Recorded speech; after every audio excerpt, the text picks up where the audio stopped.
কি মনে হয় কেন থাকতে পারি না অনলাইনে? আমি সকালে এই দেখো তরকারি বানাচ্ছি, আর এই যে আমি দেখো কি অবস্থা আমার। সকালে উঠে এসে তরকারি বানাতে হয়, চুলো আসানোর সময় পাই না। দেখো এই যে দুটো ঝুটি বানিয়ে রেখেছি, আর এদিকে রুটি বানানো চলছে। এই যে তরকারি এখন ফুটছে আর আমি চললাম রুটির দিকে। তো রুটি বেলা মোটামুটি শেষ। আর এই দেখো আমি কি করব, রুটি বেলছি আর একদিকে তরকারি হচ্ছে। আমার লুকের উপর যেও না গো, লুকের উপর যেও না। সারাদিন সেজে গুজে রান্না করা তো আর সম্ভব না, তাই জন্য আমার এই অবস্থা।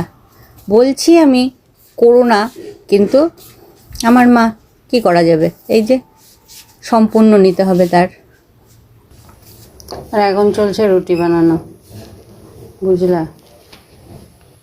আর এই যে আমি রুটি বানিয়ে সবাইকে খেতে দেবো, তারপরে আমার কাজ শেষ হবে। এই জন্য আমি সকালে অনলাইন থাকতে পারি না, এটাই বাস্তব। যে চলছে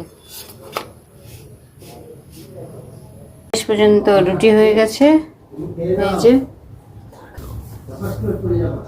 তরকারিও রেডি হয়ে গেছে। এবার খালি খেতে দেওয়ার পালা, তাহলে আমার সকালের কাজ শেষ।